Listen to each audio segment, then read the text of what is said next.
storytelling, Ron. Guess what I'm doing? I'm gonna show off my books, but I'm gonna go through the game for GMs. I'm gonna kind of explain the game to the GMs. But these are the books I have written, and these aren't the only ones. But let me go through the books. Okay. Here's a fun series. These are on Amazon, and this is they're very D&D-ish, fantasy, very light for kids, short little fun little reads. And check it out. And it's about these two characters here. She's like an elven wizard, fiery stuff, and then he's kind of like an orphan ranger human that grew up with the elves. Then they got this friend ogre there, and very fun adventure. The artist here is asking me to do more covers or something. He wants more work, but I gotta sell these books to pay him to do another cover. So if y'all could buy these books, that'd be really cool. They're great for kids, and they let me bring in this my seminal work, I guess. Oh yeah, that's so seminal. It's too high. It's my Alfred series, and I'm almost done with Alfred Volume 6, which is coming. This goes to 5. You can read like backwards. Falling apart here. Alfred 1. I guess I write this much. It's just seems like a lot. I don't know. I feel like it's a different person who wrote this. But anyway, that's me writing these books. Very fantasy, but this is Christian. It brings in Christianity. It's kind of like a Narnia thing, like a different world. And he grew up in Earth, like he's an American boy, thrown back into a fantasy world. And he's got to deal with that. And there's a lot happening. Alfred, the boy who would be king. Alfred in the underworld. Alfred versus the necromancer. This out of order. Alfred and the Quest Knights. Alfred versus the necromancer. And Alfred in the great city realm of Telestein. The epic 5th book. These, I'm telling you, I wrote these. These are great for adults and kids. It's kids and adults and great themes. And this is my answer to like Lord of the Rings and Harry Potter, and Narnia and that sort of epic. I've only read Lord of the Rings, but Harry Potter saw the movies. Anyway, that's just my thing on this. And again, 6 is almost done. I'm writing every morning now. It's been amazing and glorious. I love it as far as just the process and hanging out with these same characters over and over. Just hanging out with them. I feel like they're part of my psyche. Oh, it's weird. I only feel they're part of my psyche when I start to write. Like other than that, I unless I focus on them, they're put away. But as soon as I start writing, or as soon as they're just right there. I'm watching the story unfold, kind of a thing. And it's just been an incredible journey, and I'm very happy, very, very happy I did it. I only sell a handful a month, kind of a thing, 2 or 3 a month maybe. So it's been tough. I don't know how to market. I'm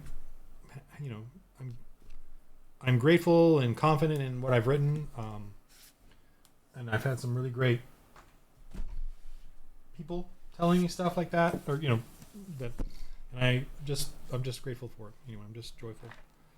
But however, my life has been very blessed. So whether I succeed or fail at this doesn't matter to me. This is the glory of the Lord, and I just enjoy it. It's funny. I've been praying for success to write and be successful at writing and all that.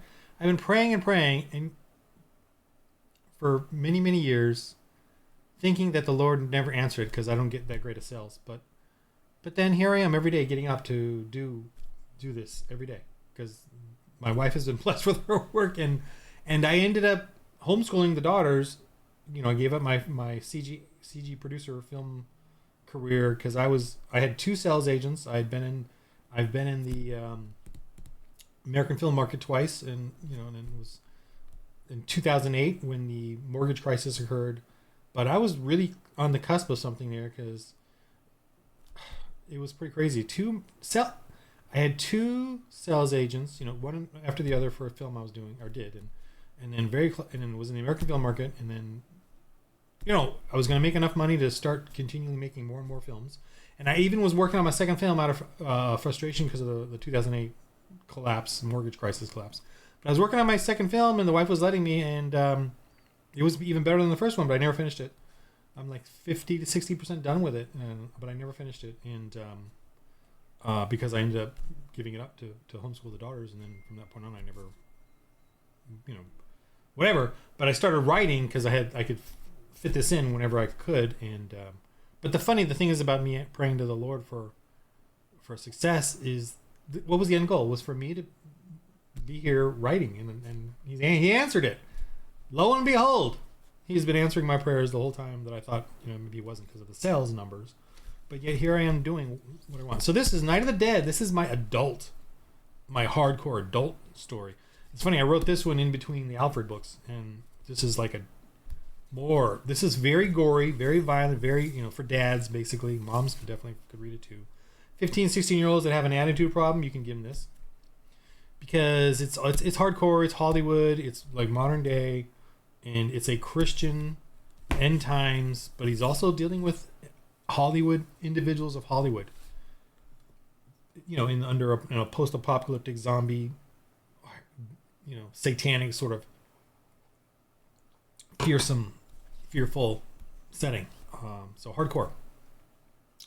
And he's a medieval reenactor, right? So, he's wearing the armor, and that's the best way to, I don't understand why zombie films and stuff, I just feel like they're all clueless. All you got to do is cover your hands and arms with even like leather, and you can fight zombies really easily. I mean, you'll probably want to cover your back in case they bite your back or whatever, but you only need a bit of armor, not even like the steel, to deal with zombies and then start fighting them and just quickly kill them. So, and I write very detailed, like the exhaustion, the feelings and emotions of wearing armor, especially the feelings and the chance of spraining an ankle, how horrible that could be. I really make it very gritty, it's not heroic like in a sense, but obviously he's kicked some buttocks here. And this is my first armor, my earlier armor. I still have the helmet. I don't have the brig anymore. I sold that off, but I do have the helmet still sitting on the shelf behind me. Anyway, so that's my awesome zombie apocalypse Night of the Dead series, and it's not even finished yet. But I need you guys to buy them, please.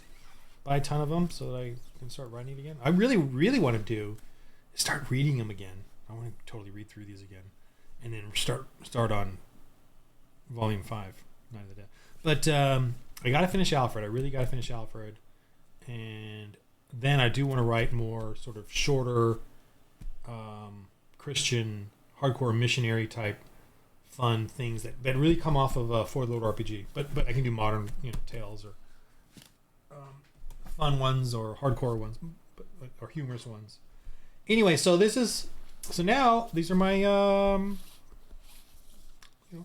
my book games. These are my games, my For the Lord role-playing games, and I did all this myself. I did everything, the drawings, everything. I mean, I know I'm totally DIY amateur hour, but I just kind of enjoying the ride, and we play I walk the walk, I talk the talk, and I walk the walk. I put my games out there on YouTube, and you guys can go watch them, of role-playing, even with all the goofballs and frustrations. I don't edit them. I just throw them up there. You can see us playing, and mishaps, and some arguments, and players come and go, and a lot of lulls in the action. I don't edit them. I guess maybe I'm too tired. I'm spread too thin, like toast, like butter on toast, to be polished in everything I do. Or that's just my style. I just don't polish. I don't fake it. you know, to make a cool YouTube video. I just do what I do. Okay. This is the Dark Ages. This is the campaign for the Dark Ages. The Legacy of Lagana is an actual area in Italy. And, you know, I put in a very... I tried to show all the different creatures, different settings. And these are all kind of meant to be examples of what you could do. And this is all the assets you can download and get on my website and put together your own thing. These are printable things. Or you could do it digitally as a VTT. And they're all, you know, modular pieces that you can make different little fun. You could make forever and ever, you know, different little adventures. Let me see if I got a full map here. And it's all Amazon. And this is the area of the map that I have that all these adventures are part of. And this is sort of a breakdown of what's where. I'm just trying to get us Christian RPGers to understand that we can have a Christian role-playing game that is epic, adventure, fun, hardcore, OSR style. You got your creatures, and I'm doing sort of, you know, Earth-based historic. These are obviously gorillas, troglodytes, stuck in a cave. There's a lot of primordial, prehistory kind of stuff. You know, werewolves are basically a tribe of Viking, Germanic. You know, to me, Vikings are more vicious and brutal than werewolves. Okay. Bears and boars are more vicious to me than some super powerful red dragon, blue dragon, ancient blue dragon. I'm sorry, but a beast coming to tear you apart is just as frightening to me as some ancient CR14 demon. You know, I'm underwhelmed by that kind of fantastical stuff these days. I want it to be real and feel real. See, I even have an Etnir, like a Siamese twin type of thing, overgrown giants. So I kind of push the boundaries a bit into the fantastical, but you know, something charging at you that's this size is incredibly. I mean, it's a powerful rhino bus that's going to rip you apart in split seconds. You know, that's what we need to teach people and kids, and the characters and the game system that I have. You get wiped out really quickly. I mean, if you're dumb, you know. So we got the Huns here. So this is all. In the back of this, also for you know, is stuff to help you out with the GM stuff, like rolling some stuff and figuring out, you know, cult names and things that'll be in there, and you can create bestial idol names. So let's do that real quick for the fun of it. Okay, we're going to do bestial idol names. Let's try it here. I'm going to do the first group. 19:8:17. 19. Ban 8. Oh man, my contact lens is not focusing. Ban till 15, or was it 17 or 15? 17. Bantiloth. Right? Bantiloth. The beast. You could chant Bantiloth. You know, you can make the name. That's sort of the name of the beast that they worship, or that's in the area. It could be a dragon and like a crocodile, a velociraptor. Crazy. These are these sort of primordial rhinos. It could be some sort of squid thing. You know. Fun tables. So there's just extra things back here in the campaign that can help you with that. This is on Amazon. You can get it from my website as a PDF, or you can order them on Amazon. I love the hardbound. Okay, so the Apostles of the Epoch here. This is the post-apocalyptic version of it. And by the way, I've just recently learned and accept that Apostles is really for the missionaries that met Christ. Okay, so I'm playing off of just the sound of it, you know, the APA, so Apostles of the Epoch. But I understand the concept of and do support that the apostles are specific to those that met Jesus in his, you know, when he came to earth. So, but I just play off of those words. Anyway, you know, the same game system as Dark Ages, but obviously the add-on would be. Let me get to it. You know, obviously the different character classes, But the armor and gear, that's obviously for modern, and vehicle combat. And vehicle combat expands out into space combat in the space one. But you know, it's in. I have spent all my time trying to organize it so that it's simple and you can understand it, and the rules are as simple as I can make, and I've gone back and forth. I have edited this thing 100 times over 2 years. I mean 100 times, like rewrote the thing, kind of a thing. I even rewrote the whole thing like from scratch to try and write it simpler, because the previous version was 100 patchworks of fixing and cleaning. But then I said, I'm gonna do the whole thing over again from scratch and try and simplify it down and reorganize it and stuff like that. I just really wanted to make it simple. But it isn't. It's a simple game system once you start doing it. But you have to just, I just want to include too much stuff. I want to include everything that you could possibly come up with in this game, and thusly, I had to add a lot of stuff. I couldn't, you could do crafting and engineering and upgrading, and I really wanted that to be part of the game. That and supplies. And again, you as a GM and players, you can keep it simple and ignore a lot of it and just move along with the story. But it is required of one person to nerd out and study the rules of any game, of any role-playing game, and to really know it. And obviously it'd be the GM, but it is a requirement that you really read and study the game and check out my videos, and you can even email me and ask me and really get into it so that you understand how it works, and can then throw in your own home brews and your own way of doing it, and what here works for you. And I would love to simplify this even more and make it simple stupid, but whenever I do, and I've certainly thought about it, I just love the way it is, and I don't want to change it. Not because it is simple, but I just want you to have all this stuff. I want there to be robot options. I want there to be a hex world map crawl. I want there to be mutant world stuff, and creature abilities and church planning, obviously, and evangelizing pagans. I want these rules in here. And discussing of oppressors and what they can do, and the villains, and then I have a whole bunch of examples of encounters that they could be that you can use. And then I have a whole empire end game kind of thing where you build out an empire that they got to start fighting, and you keep tabs of how many of the empire are left, the warriors, and and what kind of oppressors they have, and then different more creatures there. They're all mutations, and it's all biblically adherent. Pagan religion ideas, weird danger plants. I just wanted to keep adding stuff. Survivor names, and this is like a GM screen reference stuff at the end here. And the vehicle combat in this is the best I've ever. I'm telling you, because it ties right in with the people. Like, you literally have your tokens and your vehicles all happening at the same time, fighting and shooting and getting damaged and repairs and all that.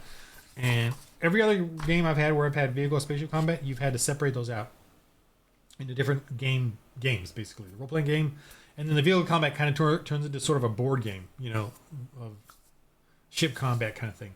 I don't want that. I wanted it to be all your characters are on the vehicle or in the ship, running around as things are getting blown up, and you got to go repair them or run away from them as they're blowing up. And so this works. And if you were starting out playing my Fourth Lord RPG and you really wanted to do this as a church group in your church, I would suggest doing the All Apostles of the Epoch, because it's much simpler. It's more of a one book, and you don't have to worry about church history necessarily, because it's the whole world is a wasteland.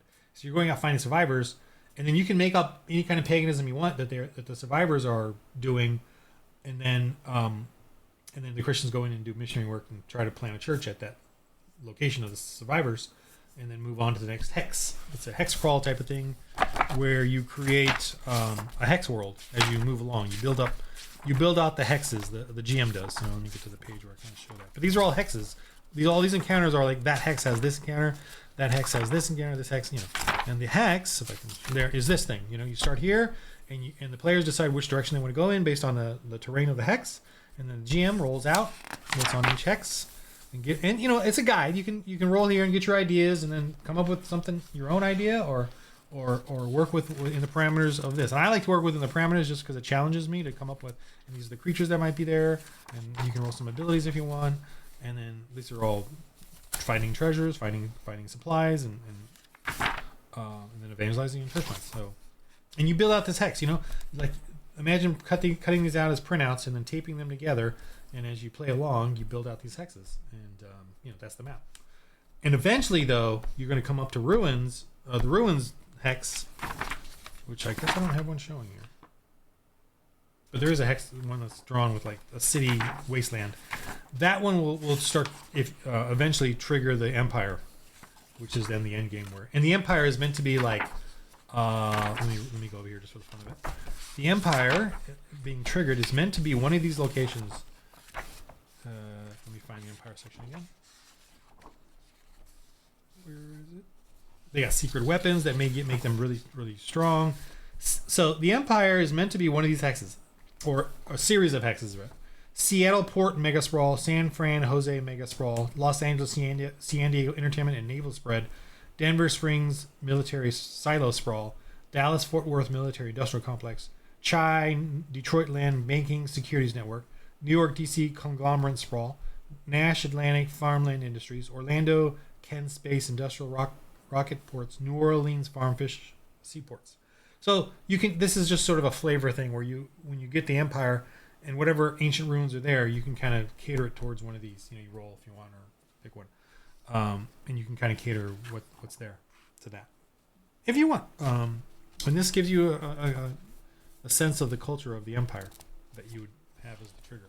So I do recommend this one in a sense, and you don't have to go to the Empire. You don't have to do that. You can just have fun little random, survivor or pagan or just monster dungeon crawl, ancient facilities adventures.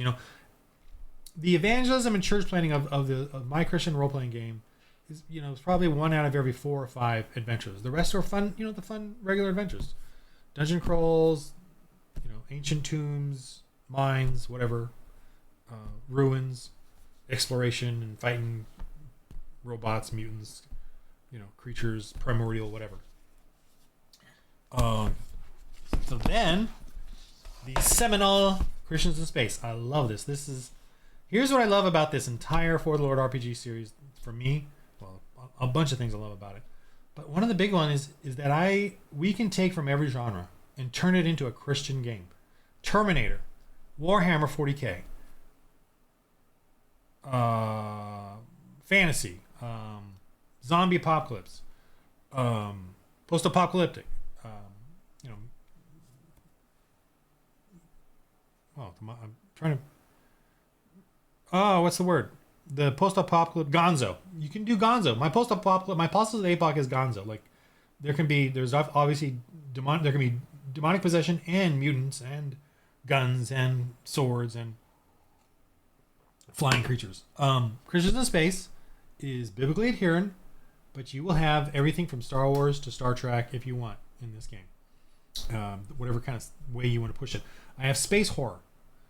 I have Dreadbot. I have Terminator Dreadbots. I have Zerg, Tyranid, space bugs. You can even have space orcs because of the mutations that are done on the different planets. So the concept is that the atheists went out to space and they terraformed. But in their terraforming, they did genetic modifications to everything because why not? They're mad scientists. They don't care.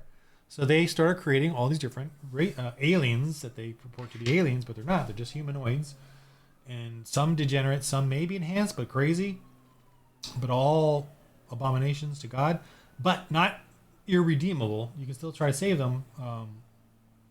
And that's what's happening in this game. You can say, like, there's these crabmen that they converted to Christianity. And so imagine that. Crabmen wanting to go to church and wanting to understand who they were, where they came from, and who God is, and Jesus, and what he did for them on the cross. So you get that in this game, but they're crabmen. They're alien looking. They live in the water or whatever. They can, there's sharkmen. There's all these kind of genetically modified. And if you think about it, Star Wars and Star Trek are so hilarious. Evolution makes no sense because they're bipedal. They all talk. They're all human in behavior. They're all wearing their bipedal humanoid costumes, and it's so absurd that they're all evolved from their own planets. Yeah, right. That doesn't make any sense. But what makes sense is atheists going around terraforming, creating these planets. Still sci-fi, but they have created the different human alien races. I guess all of these are modular cutout or token things that I've drawn. If anyone out there, if any awesome illustrator wants to take this over for me and start a business with it and work with me on it, and you get 100% of whatever you do, let me know. I would be happy to have someone else work on creating a isometric modular map system and use my game. I only have a handful of players, so good luck with or may the Lord bless you and me in building this out. I'm taking this to my church. I'm starting a new membership at a new church, a smaller church. I was at Grace Church at Pastor John MacArthur, but their church it's a mega church, and they've got their things. They got their ministries and you got to work your way through those. And I've tried to join a few, but I got on the waiting list and things like that. And this game taught me about church, because I started, instead of studying the Forgotten Realms or Marvel or Wikipedia for Star Wars, which I was doing, instead of spending my dissipation on that, I started reading hagiographies and church stuff, and I started focusing on that. And then I went to the Grace Church's missionary conference, where I really learned something important. If you want to start a ministry, you need to do it through a church, not as an individual, not as I'm going to do my own. No, you're a Christian without a church is not a Christian. I'm telling you, you got to be a part of a church. And I'm not attacking your faith, but I'm just using hyperbole. You got to be part of a church. The bride of Christ is the church, and the church helps you with your arrogance, and me with our impatience, our anxiety, and our arrogance, including everyone else that's in the church. Right? Everyone is going through the same process of refinement, and the church is where you do that. Fellowship breeds refinement, so that when you do start a ministry, you work with others and you refine, so you're not arrogant or egotistical about it all. So that's what I'm doing. I'm taking this to my church to see about how I can build it up there. And they are interested. They're intrigued. And I'm at this new church, and I'm going through the membership process right now. And it's in Hollywood, and it's 6 minutes from my house. So that's important too. The church should be close. The preacher does very good preaching. He comes from Grace, actually, my former church. He comes from the seminary there. So I'm like, yep, that works for me. So this game, Creatures of Space, is very Star Warsy, very Star Trek, very Starship Troopers. You can do all that stuff in here. There's all kinds of cool. I got all the gear, spaceship combat. Look at this. Let me go to the spaceship combat. You can have all kinds of weird beasts. Planet. You can create planets. Very similar to creating the hexes for the APOC one. These are the spaceships. They're literally battle maps. I mean, these are obviously a shuttle, smaller. These are vehicles. But the spaceships use these modular pieces you put together to make your spaceships, and they become battle maps. So you're in there fighting this ship, and this ship are fighting each other, shooting guns at each other, rolling what part of the ship they hit, blowing that part out, and you got to run away from it or run to it to fix it. And do you have a sealed door there or not? Blah blah blah. So it's just an amazing. And they don't. What's kind of funny is they do not like to do spaceship battles because it's so destructive and damaging to their ship, and they gotta spend time repairing it after that, which is true for any space and a ship battle, right? Ships get damaged and torn apart, and you gotta and it's only one hits too, big old one hit guns blast each other apart.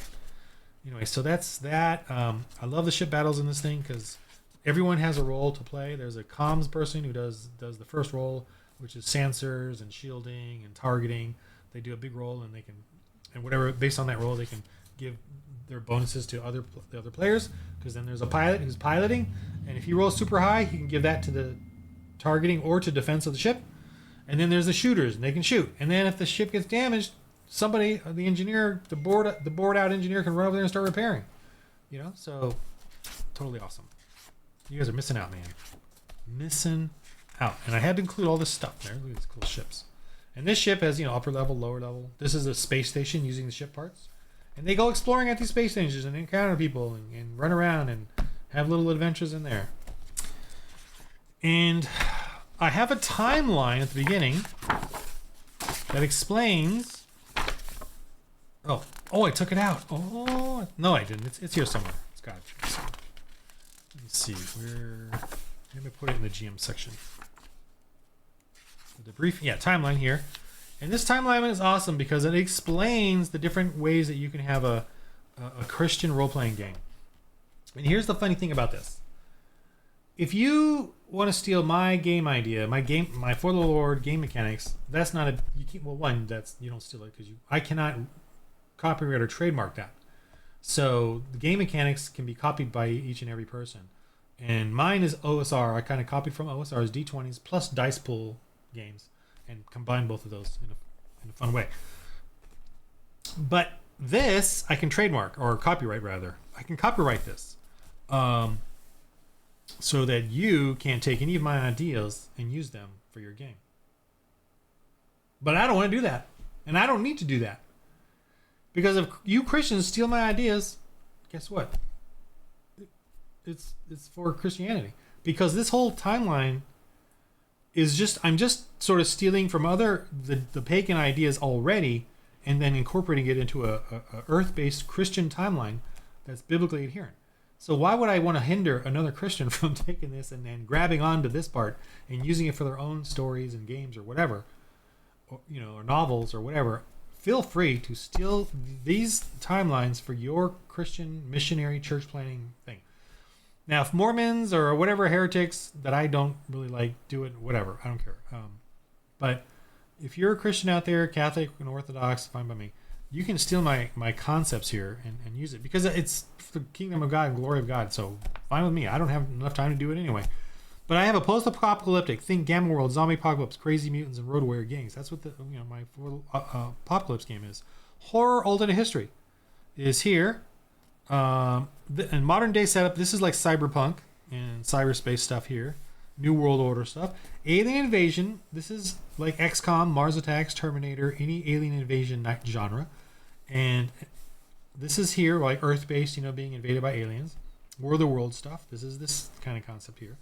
And then sci-fi horror because we finally win and then we go to the solar system to defeat what's left of the alien invasion, which is from the atheists. And then this whole is concepts that you can have as a setting as well. But it's sci-fi horror. Like think Doom. I think Aliens, Mothership, Death in Space, Doom, scary sci-fi movies. But it has a hardcore Christian component. And then the spacefaring adventure, think Traveler, Star Trek, Star Wars, Warhammer 40K, which is this. So I don't care if you steal any of these concepts or ideas, even if I could copyright them. I'm not going to, but the reason is that all of this fits into a Christian-themed world anyway. So if another Christian steals from me, great. More the merrier. So anyway, that's and I have a campaign setting book for it. There you go, 5 books online. And by the way, I only get like $2 to $4 profit off each of these. They're like $32, I know. So they're kind of pricey, but I get like I don't know if it was 2 or 4. I get between $2 and $4 from these and my other books. I think I only get $1 from the little ones. So just so you know, and I got the explanation here. I got the Imperial. See, I got Imperials. I've got their spaceship there with their stuff, and then this is basically all of this is planets. All of these sections here are about planets or about different factions, and going down and exploring and discovering and dealing with and fun conspiracies and adventure. And this one is kind of like the Outer Rim in Star Wars, where it's all sort of the Empire is not strong there, so it's very criminal organization type of thing, and very wild west, frontiery. And everyone is afraid of the Dreadbots, and everyone's afraid of the Bio Dreads, which is like Tyranids. And the Empire is on the outskirts of it, and a lot of cults, obviously, and abandoned mines to go explore and get stuff. And there's the Dreadbots and their cool little funky ships. We got reptilians on Raptorine, which is like a Tatooine kind of a planet with pipes leading everywhere, so that's pretty unique. There's a water world with the crabmen called Solakwa. There's Direwolf, a space station there. These are just the beginning places to check out. And there's this derelict mining hauler with creepy behemoth creatures, living in it, hibernating in it, or whatever. And there's a big space station here, big corporate type of thing. So I got it, man. I got some cool stuff. You don't need to make your own Christian RPG, and I really highly recommend you do not. Stop doing that. I know you want to, but it is not easy.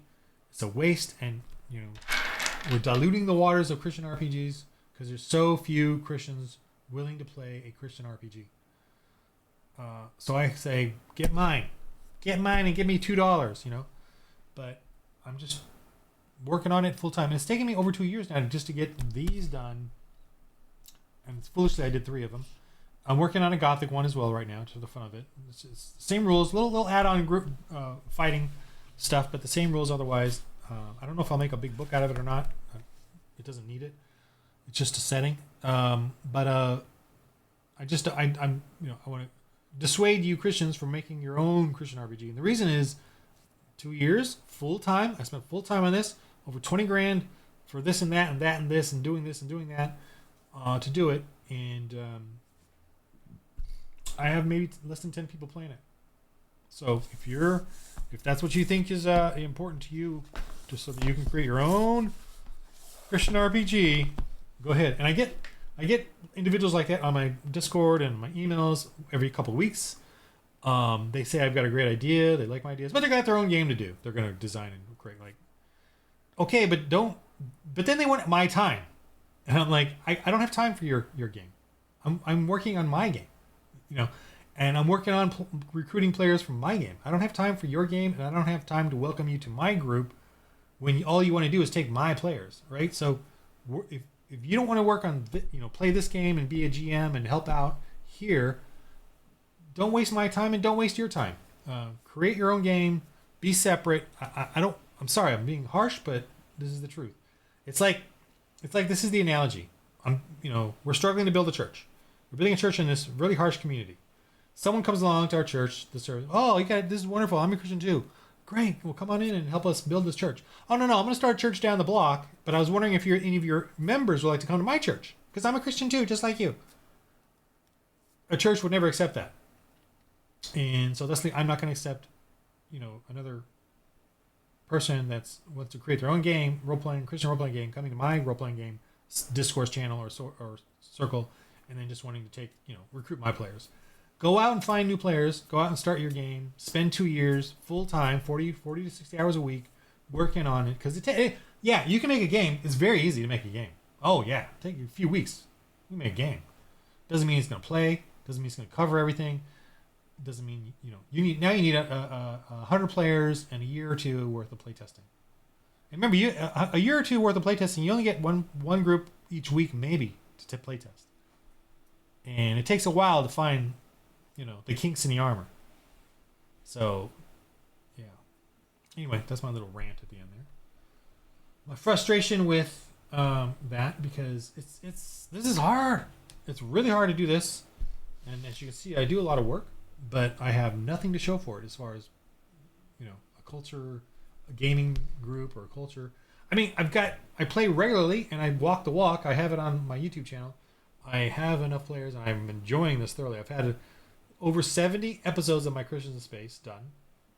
Very epic, very amazing. They planted churches in it and grown, and space station, couple planets, and then they're going to expand out now.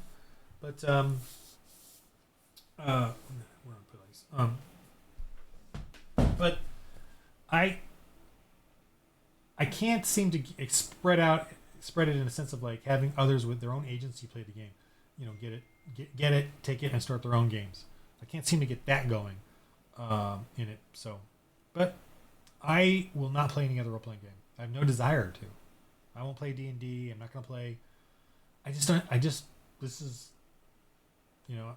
the couple of hardcore players I have in my game, they just want to play this as well, as far as I can tell. But, yeah, it's a great game. And the characters that have been on 70 episodes of the sci-fi campaign, if you're a new player, you can jump in and fit right in with them. That's amazing about the system I have.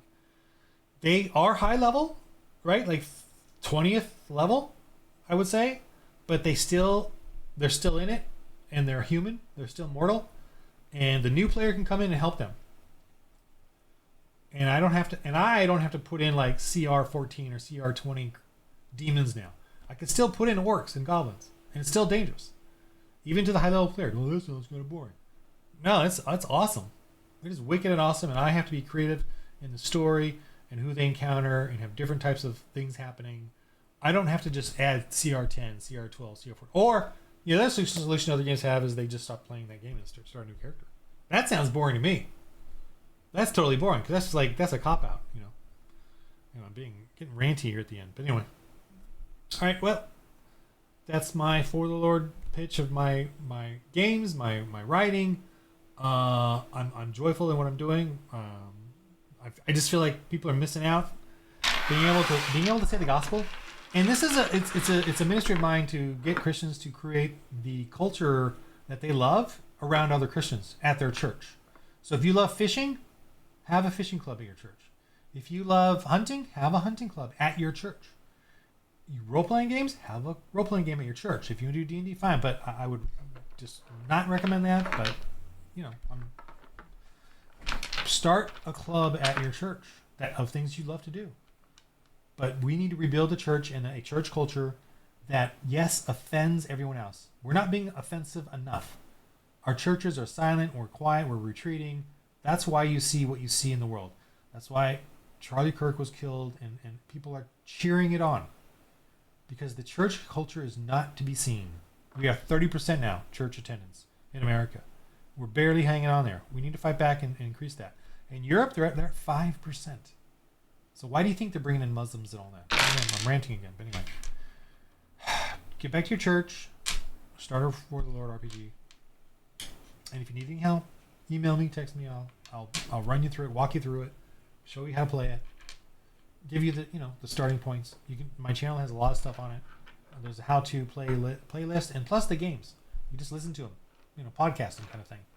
If you, you gotta have YouTube Premium to do that, but if you podcast them or just listen to them, you can see how we play. I think, but I'm more than happy to give you a walkthrough and explain everything. Do example play privately, like on Zoom, but privately, not on YouTube. Like you don't have to record it. All right, the game of life, everybody. Roll holy dice.